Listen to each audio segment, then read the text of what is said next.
नमस्कार, book audio में बहुत बहुत स्वागत करता हूं। मैं आपका दोस्त ब्रजेश और दोस्तों आज लेकर के हाजिर हूं रितेश गोंदे की लिखी हुई बहुत ही प्रेरणा देने वाली पुस्तक सफलता का राज। और अब जानेंगे जीवन कलाकार अपने हाथों से सजाया जाए। इस खूबसूरत सी जिंदगी के स्वर्णिम पलों में उस परमात्मा का आभार प्रकट करते हुए खुद का धन्यवाद दें और कहें कि हे परमात्मा, तूने जो जिंदगी दी है वो खूबसूरत बने, और वो भी इतनी खूबसूरत हो कि जब दुनिया से अलविदा हो तो हमारे आसपास ऐसा लगे कि हमने एक मूल्यवान हीरे को खो दिया।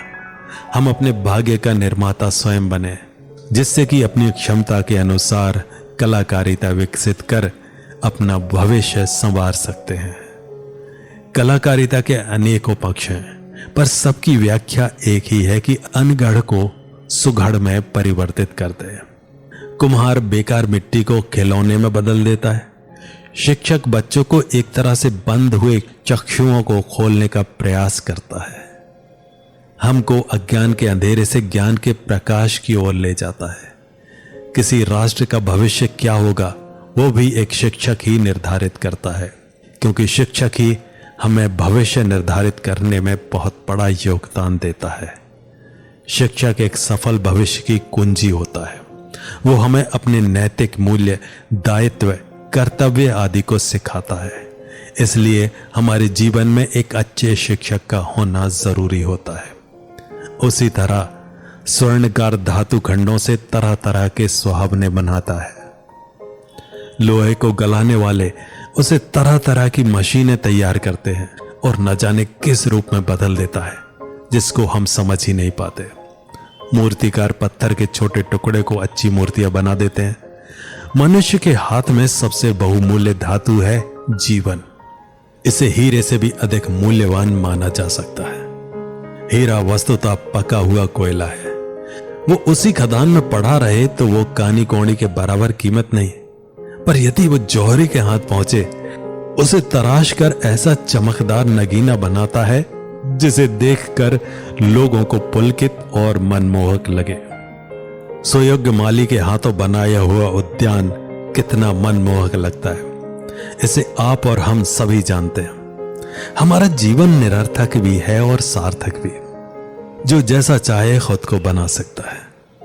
जब हम केवल खाने व सोने में समय बिता दें तब क्या स्थिति बनेगी, इसका क्या रिजल्ट होगा, ये बात कोई बता नहीं सकता।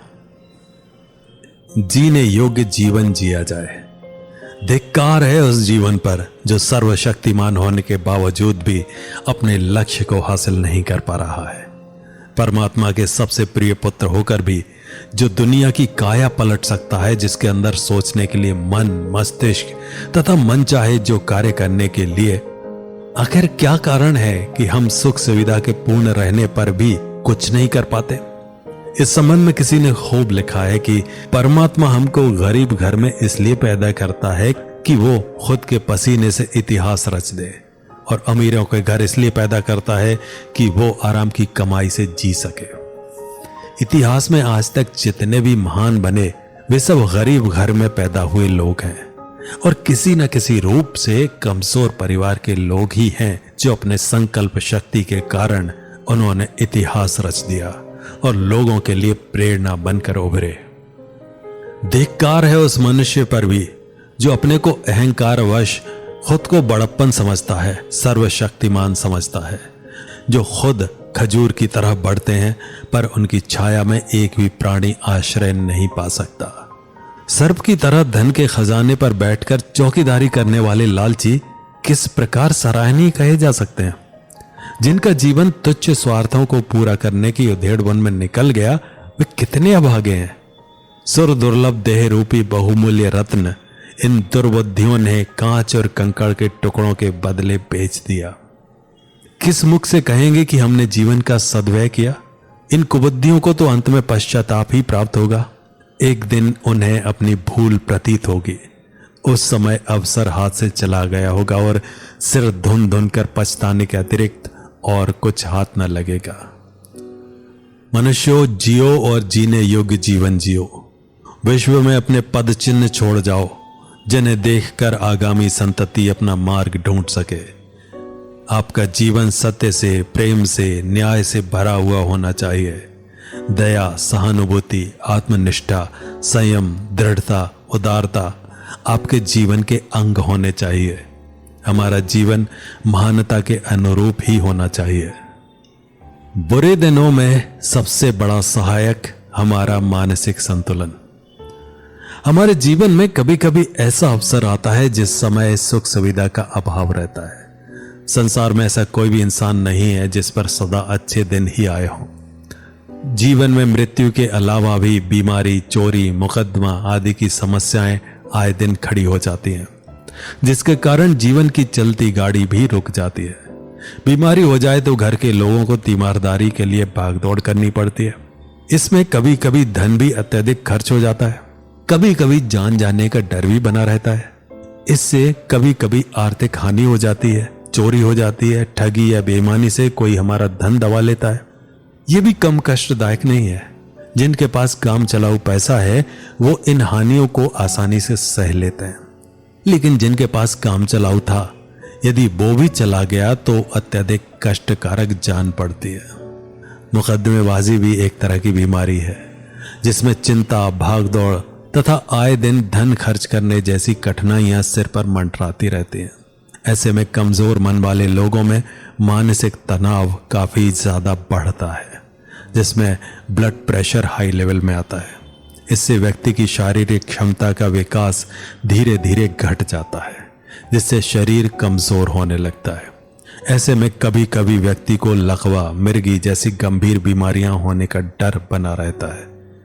ऐसे कठिन समय में परिवार या दोस्त कोई भी साथ देने से इनकार करे, ऐसे में आदमी को कोई भी कठिन प्रतीत हो, उस समय हम हमारे आसपास ऐसे बुरे दिनों में सबसे बड़ा सहायक अपना स्वयं का मानसिक संतुलन होता है। हमारे जीवन का साहस और धैर्य साथ दें तो ऐसी चोटों को भी हम कम कष्ट देकर भी कर सकते हैं।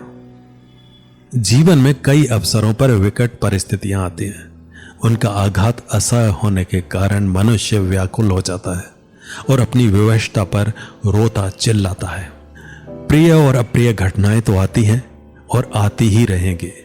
ऐसे अवसरों पर हमें विवेक से काम लेना चाहिए। ज्ञान के आधार पर ही हम उन अप्रिय घटनाओं के दुखद परिणाम से बच सकते हैं। ईश्वर की दयालुता पर विश्वास रखना ऐसे अवसरों पर बहुत ही उपयोगी है। हमारा ज्ञान बहुत ही अल्प है, इसलिए हम प्रभु की कार्यविधि का रहस्य नहीं जान पाते। जिन घटनाओं को हम आज अप्रिय देख समझ रहे हैं, वे यथार्थ में हमारे कल्याण के लिए हैं। हमें समझ लेना चाहिए कि हम अपने मोटे और अधूरे ज्ञान के आधार पर परिस्थितियों का असली आकलन नहीं कर सकते। मन की सुनो।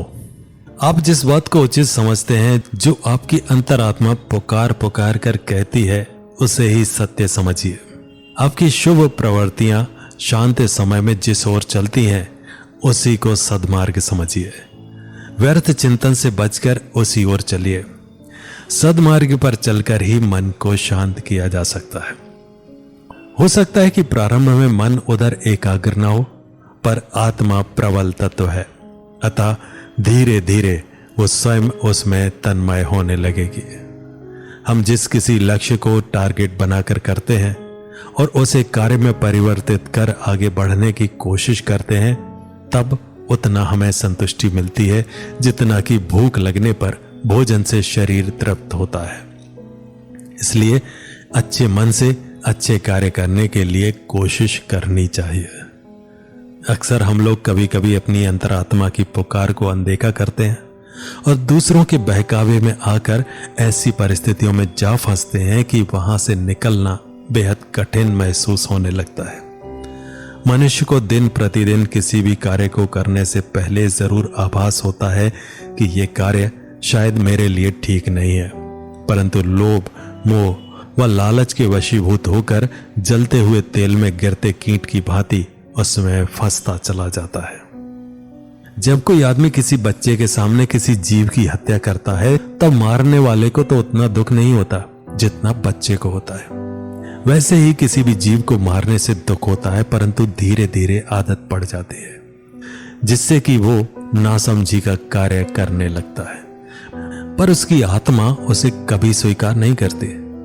ऐसे ही व्यक्ति बुरे लोगों की संगत में रहकर खुद ना चाहते हुए भी नशाखोरी, व्यभिचार, चोरी, डकैती जैसे कुकर्म करने लगता है। जब व्यक्ति सदसंगति से जुड़ता है तब फिर अपने किए हुए बुरे कर्मों का पछतावा जरूर होता है। हमारा मन जब कभी नेक कार्य करने के लिए प्रेरित करे तब उसी दिशा में अपने को भाव विभोर कर देना चाहिए। किसी लक्ष्य को पाने अथवा सलाह देते हुए, सम्मान देते हुए अपने को आगे बढ़ाना चाहिए। तुम्हारी आत्मा जिस चीज को उचित कहती है उसी का संकल्प करो। उसी ओर बढ़ने में तुम्हें आत्म सामर्थ्य प्राप्त होगा। उसी ओर इंद्रियों को लगाने से शक्तियों की वृद्धि होगी। तुम्हारी एक दुर्बलता संकल्प की कमजोरी है। तुम अपने निर्णय को मजबूती से नहीं पकड़ते। अपने विचारों को अपने उद्देश्यों पर एकाग्र करने का अभ्यास कीजिए।